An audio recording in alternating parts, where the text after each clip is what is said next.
أعوذ بالله من الشيطان الرجيم بسم الله الرحمن الرحيم الحمد لله رب العالمين وبه نستعين وهو المعين وصلى الله على محمد وأهل بيته الطيبين الطاهرين اللهم صل على محمد وآل محمد.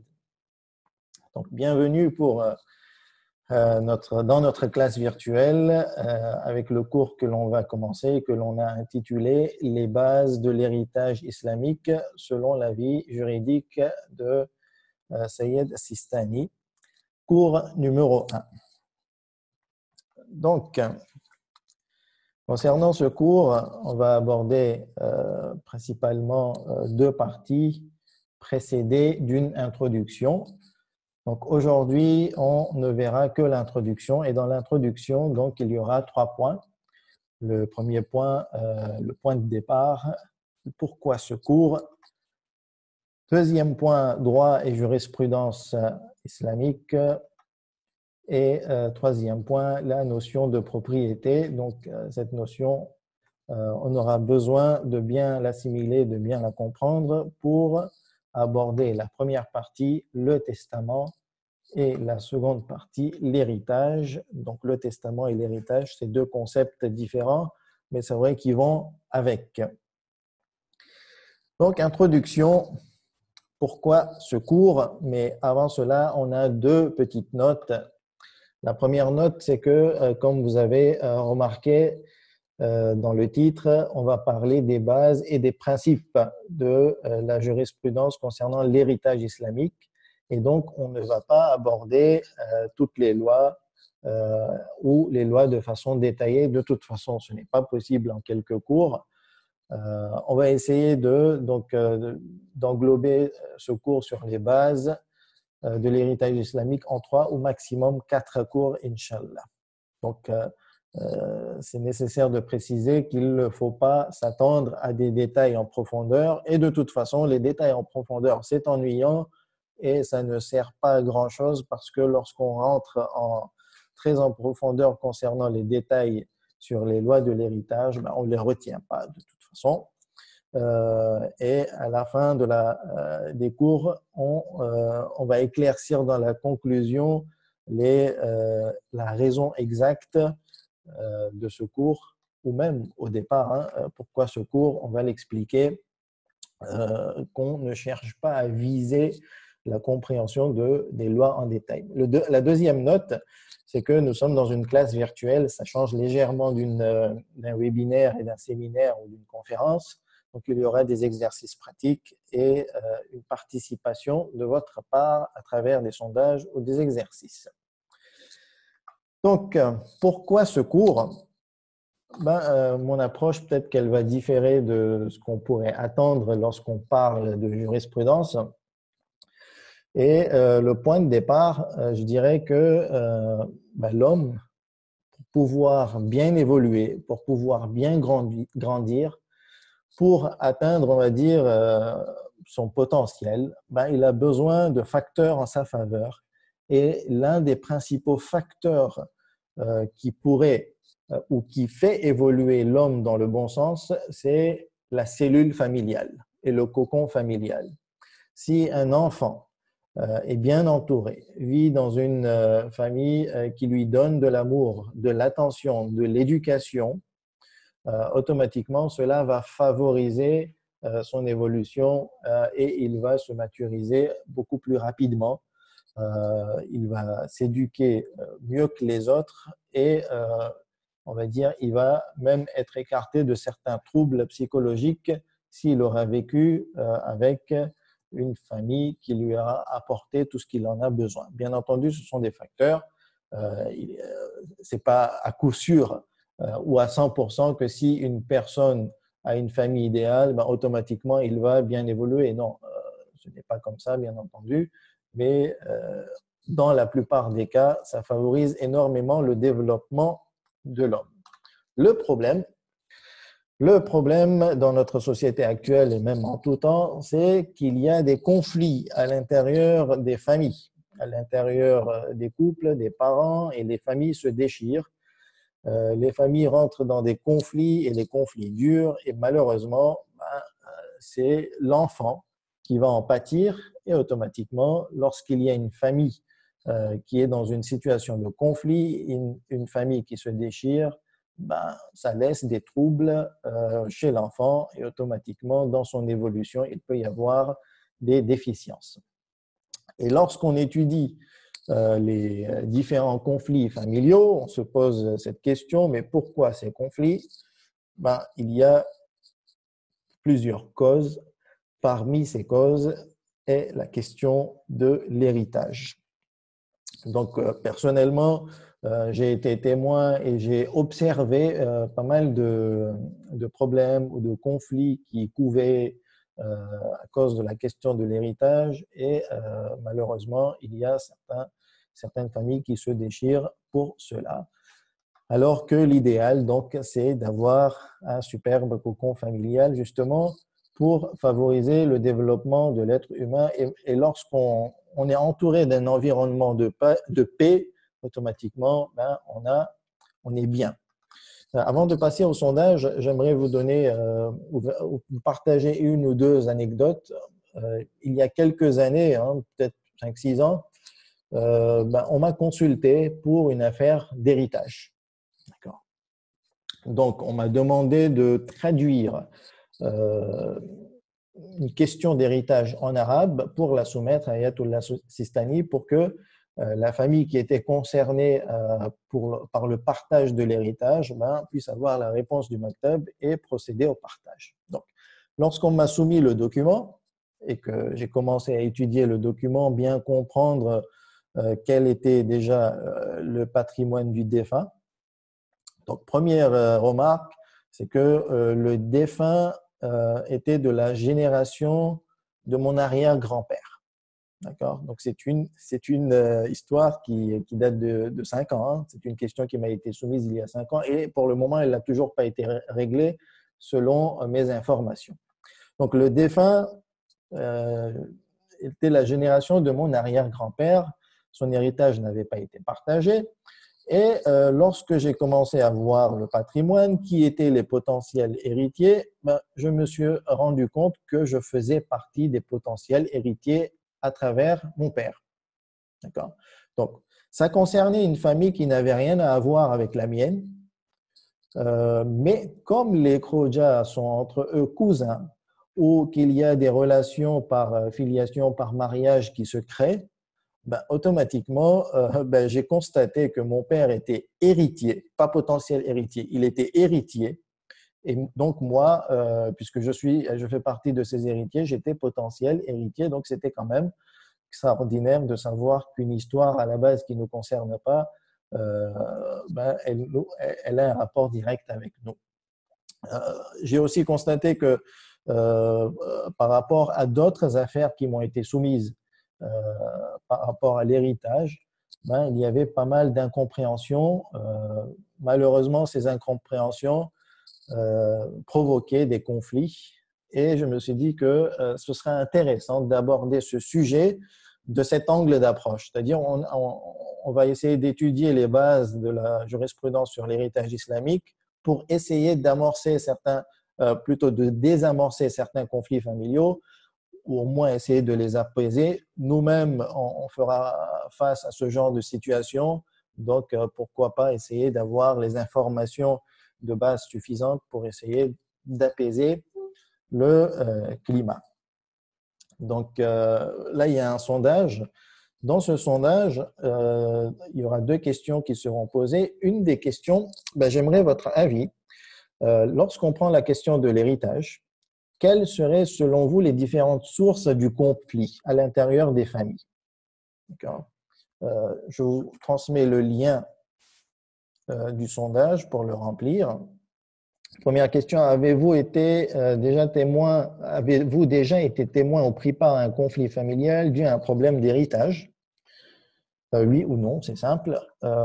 Et seconde question, selon vous, quelles seraient les différentes sources de conflits concernant l'héritage? Donc, admettons, on est témoin d'un déchirement familial à cause du problème de l'héritage et qu'on analyse et qu'on décortique, où est le problème? Est-ce qu'il y avait une absence d'héritage?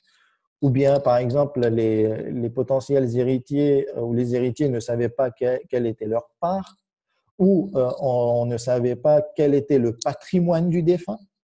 D'accord. Donc, j'aimerais avoir votre avis et votre participation concernant cette question. Là, j'ai donné 3 exemples, il y en a quelques-uns. Et lorsque vous aurez répondu et qu'on aura vu vos réponses, à la fin, je vais vous faire part de ce qui m'est arrivé dans l'esprit et que j'aimerais partager avec vous concernant ces sources de conflits. Pourquoi? Parce que lorsqu'on va localiser les sources de conflits, on va pouvoir mieux les travailler et essayer de désamorcer ou trouver une solution pour que les conflits s'apaisent. Alors, avez-vous déjà été témoin ou pris part à un conflit familial dû à un problème d'héritage? Sur 32 réponses, on a donc près de 70%, oui, qui sont concernés par ce problème ou qui ont été concernés par ce problème, alors qu'il y a un petit peu plus de 30% qui finalement n'ont pas été témoins de ce genre de problème. Donc, au moins, moi, ça me rassure. Le constat que j'ai eu pour amorcer ce cours, c'est le constat de près de 70% des participants. Selon vous, quelles seraient les différentes sources de conflits concernant l'héritage? Donc, premier problème, pas de testament ou méconnaissance des lois républicaines et ou lois islamiques. Très bien. Le second, c'est le partage du patrimoine, donc comment procéder au partage, contradiction entre les lois du pays et de l'islam, on va aborder ce point, très bien. Méconnaissance de la jurisprudence concernant l'héritage, donc ça rejoint la deuxième réponse. Pourquoi la fille est lésée? Alors là, c'est une question qui certes mérite d'être posée, mais est-ce que c'est la source des conflits? Oui, ça pourrait être la source des conflits. La mauvaise information qui aboutit à une incompréhension, droit lésé, alors que ce n'est pas forcément le cas. Absence de testament clair, donc encore c'est un problème de testament, et un des héritiers s'accapare de la majorité des richesses, effectivement. Partage entre qui, quel quota, donc là on ne sait pas, on est dans l'ignorance par rapport aux droits des uns et des autres. Désaccord sur les contrats établis par le défunt. D'accord. Donc, contrat établi peut-être au niveau du testament. Ignorance des lois islamiques, donc c'est le même point. Partage des biens, ça on l'a déjà cité. Attribution des différentes parts, évaluation monétaire de certains biens matériels. Effectivement, c'est un vrai problème, c'est-à-dire concrètement et matériellement, comment évaluer le patrimoine du défunt. N'ayant donc là une ignorance des lois, désaccord sur la manière de partager, ok, donc ça rejoint quelque part l'ignorance, l'inégalité du partage des biens matériels, l'ignorance des lois, donc là on voit que c'est récurrent, absence de testament, donc ça c'est la 3e fois que ça apparaît, différence entre promesse orale du défunt et testament écrit. Les héritiers n'étaient pas d'accord concernant les parts de chacun. Ils ne comprenaient pas pourquoi ou soit ne voulaient pas comprendre les lois. D'accord. Effectivement, je l'avais remarqué aussi. Les conflits de parts, d'accord, donc ça c'est l'ignorance, quelle est la part de chacun. Certains voulaient plus que leur part, là c'est problématique. Le manque d'entente entre les héritiers, on cherche à s'accaparer, ou le monopole, différentes interprétations du patrimoine du défunt. Ouais. Donc, on ne sait pas exactement quel est le patrimoine du défunt, on n'arrive pas à l'évaluer, pas de testament exact. Difficulté pour certains à donner la part de chaque partie, de chaque héritier. Mauvaise connaissance des masaël, d'accord, donc 4 réponses ici. Partage entre frères et sœurs qu'il n'y a pas de testament. Quand il n'y a pas de testament, manque de connaissance sur les lois islamiques. Donc, encore une fois, c'est l'ignorance des lois, gourmandise de la part de certains, manque d'information, donc c'est l'ignorance, mauvaise répartition, l'incompréhension, l'inégalité du partage. Donc l'inégalité du partage, on va en parler entre hommes et femmes, entre filles et garçons, les quelques membres de la famille qui ne veulent pas partager les biens du défunt. Donc ils s'accaparent, non-consentement des parents, conflit entre frères, non-maîtrise des lois islamiques et mauvaise intention. Ouais, la mauvaise intention, effectivement, ça c'est compliqué à gérer. Désaccord, Désaccord, oui, sur quoi? Conflits familiaux déjà existants. Donc, en fait, d'autres conflits font que ça se déteint sur la question de l'héritage. Un, on ne connaît pas tout le patrimoine du défunt. Deux, le défunt n'a pas laissé de directive claire, donc pas de testament. On ne connaît pas nos droits et nos devoirs.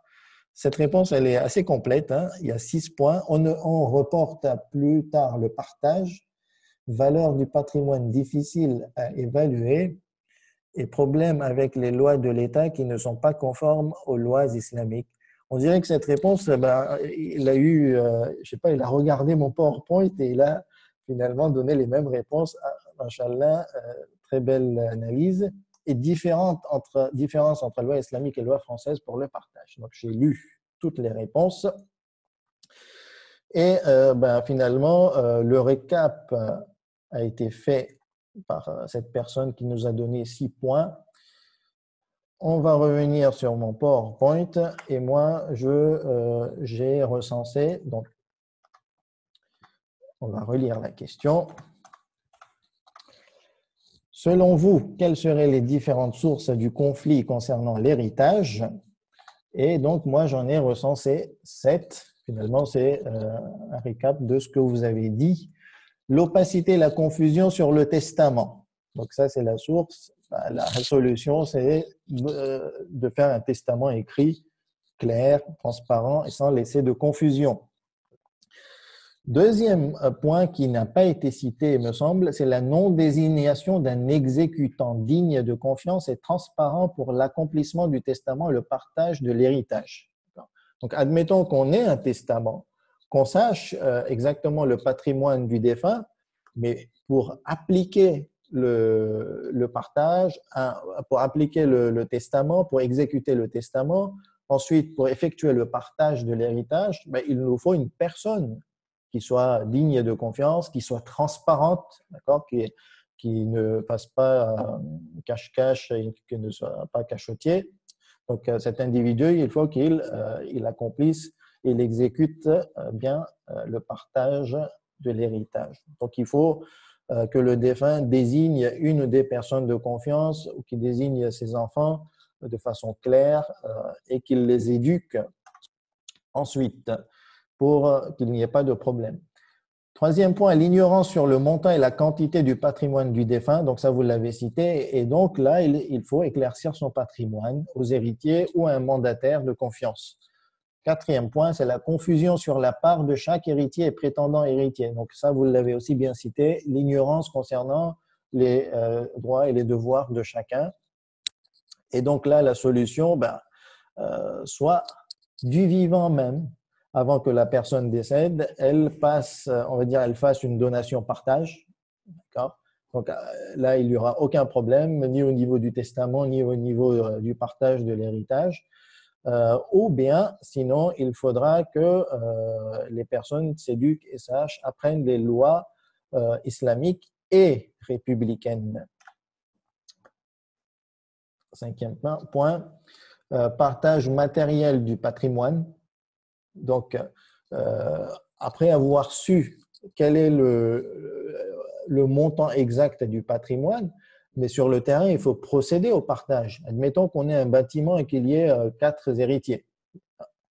Concrètement, comment ça va se passer? Et c'est là qu'il y a certains conflits, c'est qu'ils ne sont pas d'accord sur le procédé du partage. Et là, finalement, il n'y a pas de solution. Il faudra absolument aller vers la résolution amiable, dire pas du conflit ou de ce conflit qui pourrait couver. Donc là, il faudra que les héritiers se mettent d'accord pour le procédé choisi afin de bien partager le patrimoine de façon concrète.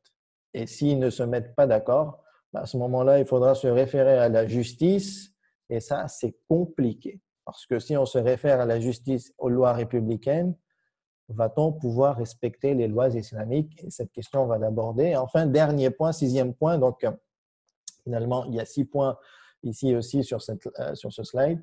Le refus ou le report du partage de la part de certains héritiers ou associés. Donc, ça aussi, vous l'avez cité. Soit certains s'accaparent, ne veulent pas partager. parce que c'est eux qui ont la gestion de certains, on va dire, d'une partie du patrimoine du défunt, où il dit, cette personne, en fait, elle dit, oui, bientôt on va le faire, elle repousse d'année en année, et ensuite on voit que cette personne va mourir, ses enfants vont mourir, et ses arrière-petits-enfants vont mourir aussi, et il n'y aura toujours pas eu de partage du patrimoine, comme dans l'exemple que je vous ai cité au départ. Et là, la solution, il n'y en a pas beaucoup. Il faut éduquer. Et ça passe par l'éducation. Comment voulez-vous régler le problème lorsqu'une personne s'accapare d'un bien? À part aller en justice, on ne pourra pas le régler d'avance, en amont. Donc là, il faut passer par l'éducation. On va maintenant passer à un autre point. Donc, après avoir évalué les différentes sources de conflits et essayer de trouver une solution, bien entendu, on ne rêve pas, hein, on n'est pas utopique, on n'est pas on va dire, irréaliste. Ce genre de conflit ne se règle pas par un cours. Le but de ce cours, c'est d'essayer de se sensibiliser soi-même, de prendre confiance que voilà, déjà, nous concernant, essayons d'être consciencieux et de ne pas laisser de quoi avoir des conflits sur notre propre patrimoine ou sur les biens qu'on pourrait laisser à nos héritiers. Et on pourrait aussi faire prendre conscience à ces personnes qui finalement perdent leur temps, leur énergie, leur santé dans des conflits qui pourraient être stériles parce que le but, c'est de bien partager et de respecter les droits de chacun.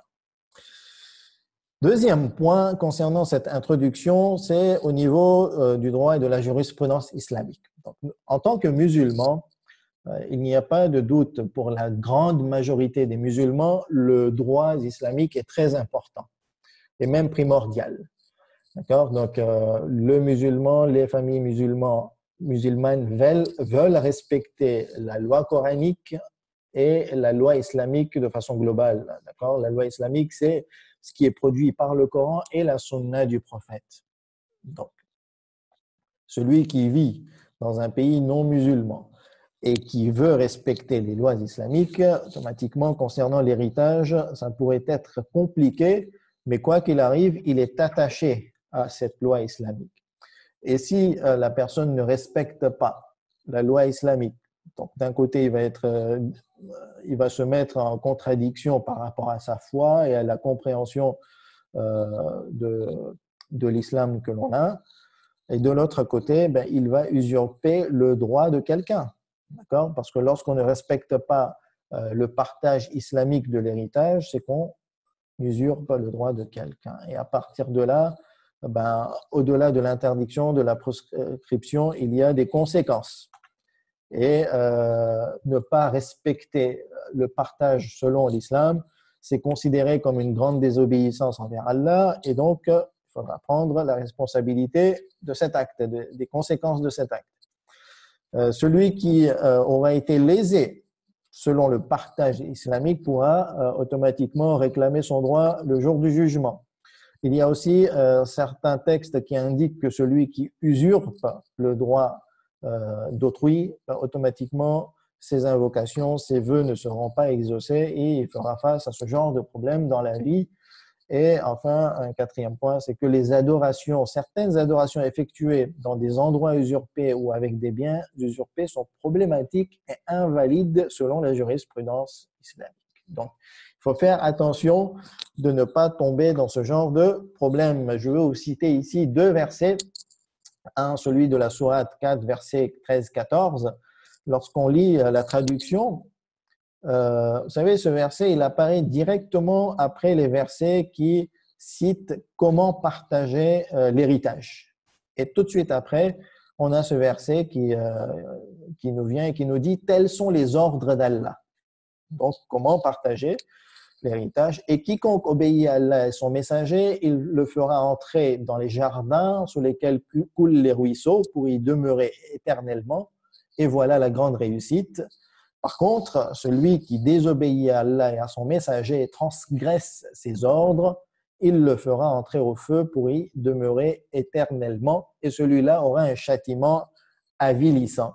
Donc, on voit clairement que, selon le texte coranique, respecter les ordres d'Allah, c'est important, c'est très important, et que le musulman qui adhère au Coran et au texte coranique, il faut qu'il respecte.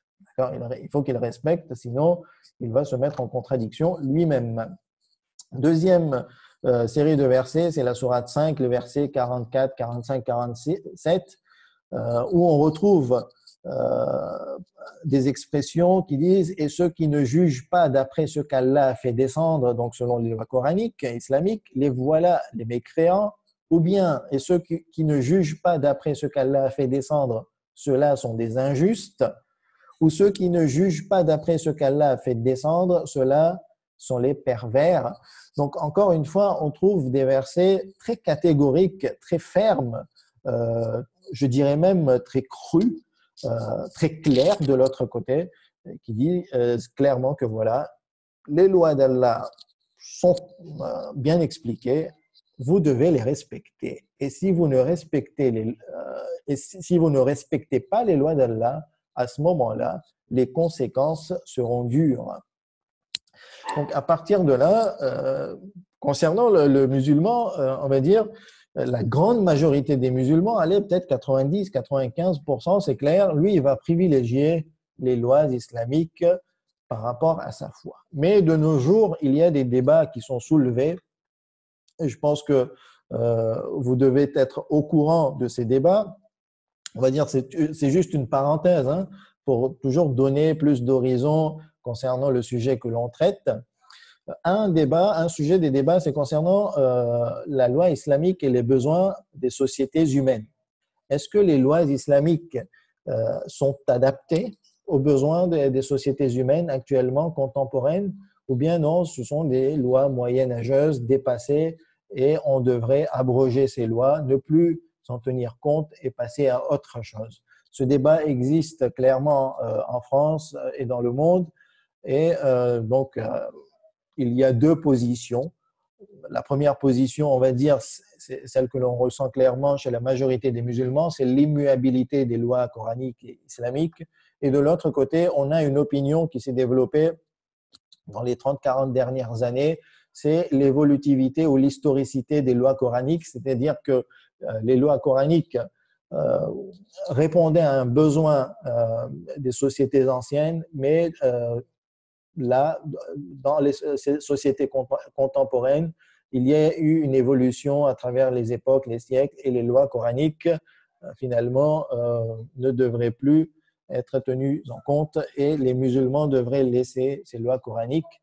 Mais bien entendu, la très grande majorité des savants islamiques ne sont pas d'accord avec cette opinion, mais le débat existe, et si on a le temps, on va essayer, pourquoi pas une fois, d'aborder ce débat et de vous l'exposer.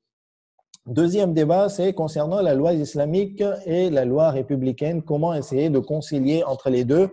Et donc, la majorité des musulmans, ils sont pour cette opinion, c'est-à-dire la primauté de la loi coranique et islamique, c'est ce qui prime, et bien entendu le respect de la loi républicaine. Donc, même selon Ayatollah Sistani, nous sommes tenus de respecter les lois de notre pays. Et par contre, les lois coraniques et les lois islamiques priment.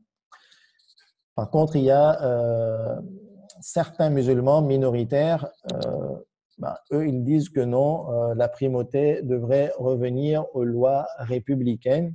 Et à ce moment-là, lorsqu'il n'y a pas possibilité de concilier entre les deux, il faut choisir la loi républicaine. C'est là qu'il serait intéressant de synthétiser les différentes situations lorsqu'on fait face dans la vie de tous les jours pour essayer de concilier entre lois islamiques et lois républicaines.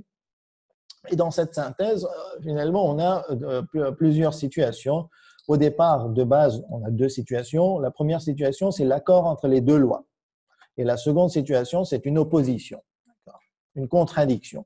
Et lorsque on revient au premier point, lorsque il y a accord entre les deux lois, premier exemple, interdiction de consommer la cocaïne. La cocaïne, ben, on n'a pas le droit de la consommer, de la vendre selon la loi républicaine actuellement.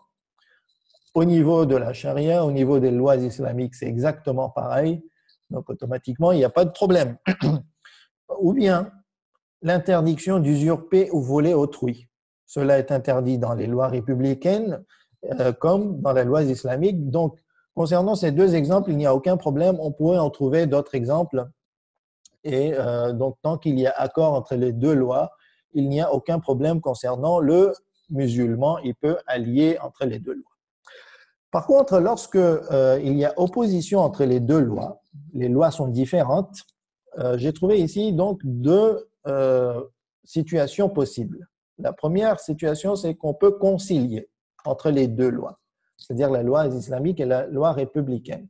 Premier exemple, l'islam dit qu'il est interdit de consommer la viande et la chair de porc, d'accord, et qu'il est interdit de consommer l'alcool. La loi républicaine ne nous l'oblige pas, elle nous permet de consommer le porc et l'alcool. Donc, à ce moment-là, il y a possibilité de respecter les deux lois. Deuxième exemple, dans la loi islamique, il est obligé d'effectuer les prières quotidiennes.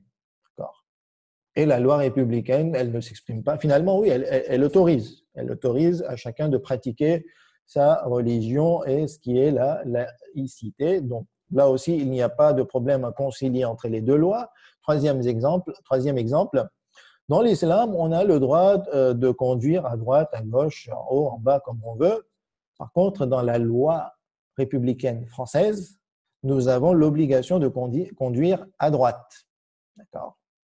Donc là, concernant ces exemples, il y a possibilité de concilier entre les deux lois. Il n'y a pas de… Certes, il y a une opposition. D'un côté, il y a une obligation ou une interdiction, et de l'autre côté, on a une autorisation.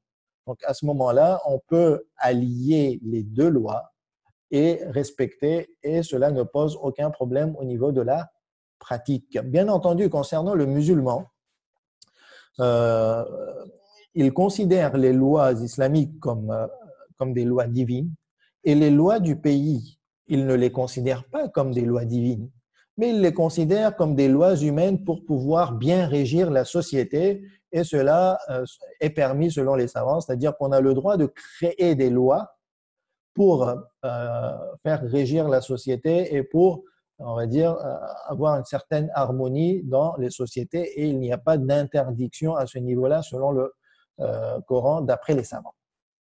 Par contre, on a un problème lorsque les lois républicaines et islamiques vont s'opposer et qu'il n'y a pas possibilité de concilier.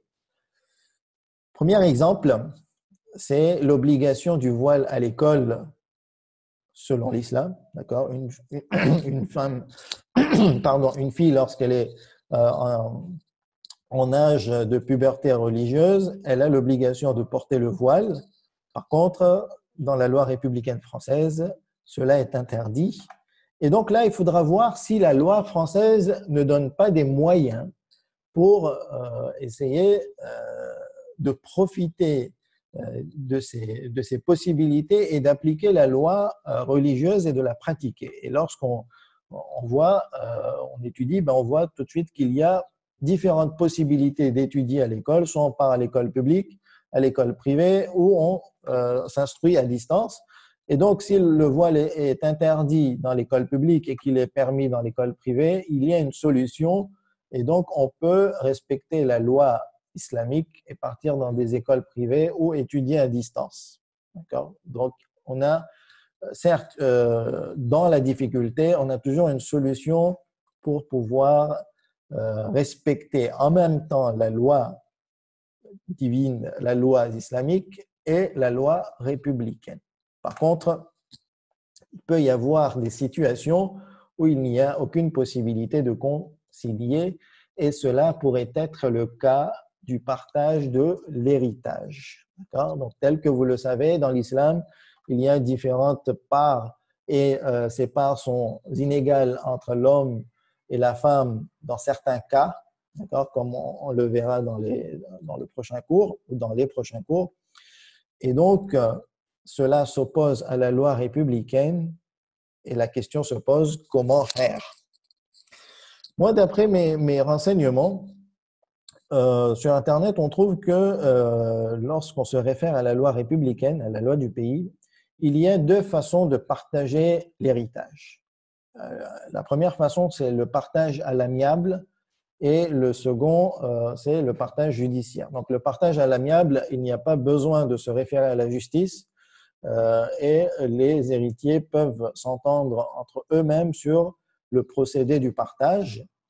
Et s'il n'y a pas de bien immobilier, il n'y aura même pas besoin de se référer à un notaire. Par contre, si il se décide pour un partage judiciaire, à ce moment-là, il faudra passer par la justice et donc il faudra respecter pleinement les lois de la République. Mais la question qui se pose, c'est que est-ce que dans le partage amiable, il est possible que l'on donne une demi-part à la fille et une part entière au garçon, conformément donc à la loi islamique. Et ça, il me semble que c'est difficile parce que la loi républicaine demande qu'il y ait égalité dans le partage de l'héritage. Et donc, si on peut s'entendre et trouver un procédé pour pouvoir en même temps respecter l'héritage selon la loi islamique et la loi républicaine, à ce moment-là, c'est la solution qu'il faut choisir si on veut respecter, bien entendu, la loi islamique et ne pas opter pour le partage judiciaire. Par contre, s'il n'y a aucune possibilité, à ce moment-là, au niveau du partage de l'héritage, il n'y a plus aucune solution et il y aura une contrainte par la loi de la République. Et donc, la personne sera obligée de respecter la loi de la République. Et donc, à ce moment-là, peut-être qu'il faudra trouver des solutions une fois le partage effectué selon la loi républicaine, comment rétrocéder la part qui doit revenir normalement selon le partage islamique. Et vous voyez que c'est compliqué pour essayer de concilier entre les deux lois. Et pour éviter tout cela, le meilleur, c'est d'essayer de procéder à une donation-partage du vivant même. Certes, il y a des inconvénients, mais le mieux, c'est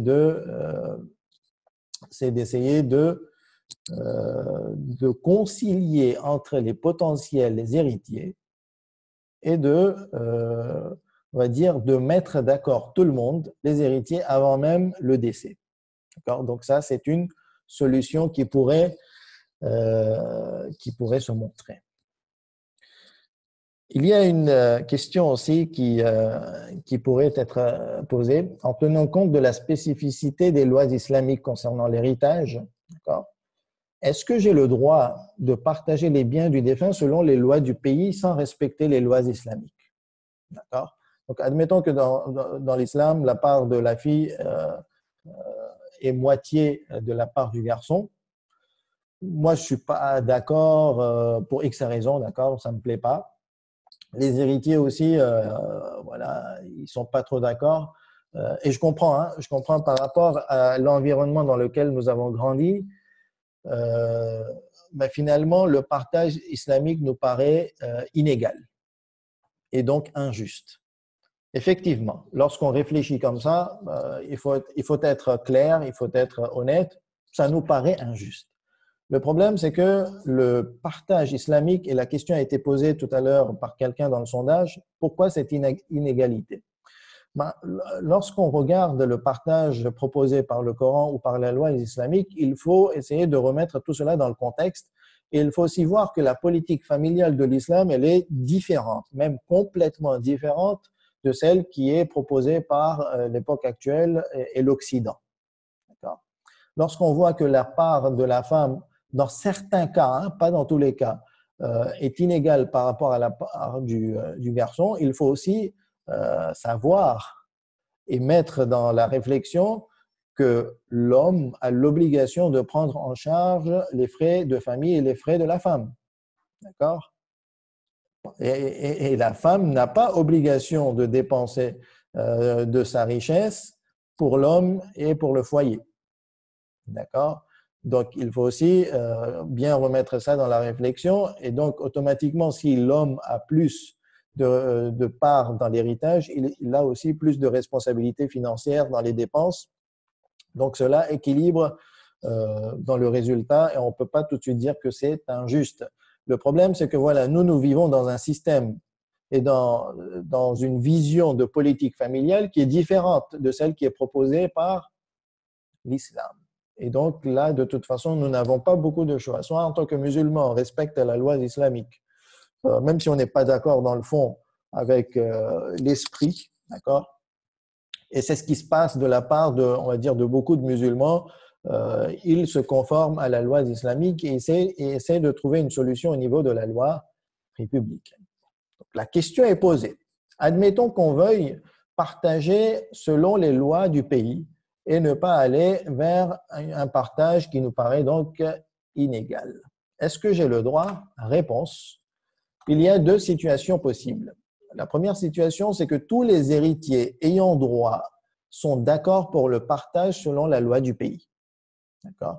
Donc, s'ils sont d'accord et que la fille prenne la même part du garçon, à ce moment-là, il n'y a aucun problème. Ils ont le droit de partager selon la loi du pays parce que tout le monde est d'accord. Et lorsqu'il s'agit de droit, ben, chacun est libre de gérer son droit. Il n'y a pas d'obligation que la femme prenne absolument moins que l'homme parce qu'il y a accord de la part des autres héritiers. Bien entendu, il faut bien voir et bien tenir compte des droits des mineurs et ne pas les léser. Par contre, si au moins un des héritiers n'est pas d'accord, lui, il souhaite rester selon le système islamique et n'est pas d'accord avec le système du pays, donc à ce moment-là, selon la logique coranique, le musulman sera tenu de respecter la loi islamique et aucun des héritiers ne sera autorisé à porter l'affaire de l'héritage au tribunal en cas de conflit, afin de profiter des lois du pays et recevoir une part plus importante que celle prévue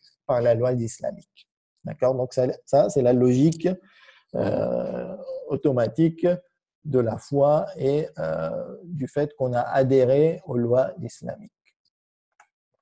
Donc, par exemple, si le défunt laisse derrière lui un garçon et une fille, et selon la loi islamique, la part du garçon est 2 fois plus importante que celle de la fille, à ce moment-là, la fille n'a pas le droit, selon l'islam, de se plaindre devant la justice pour avoir la même part que son frère.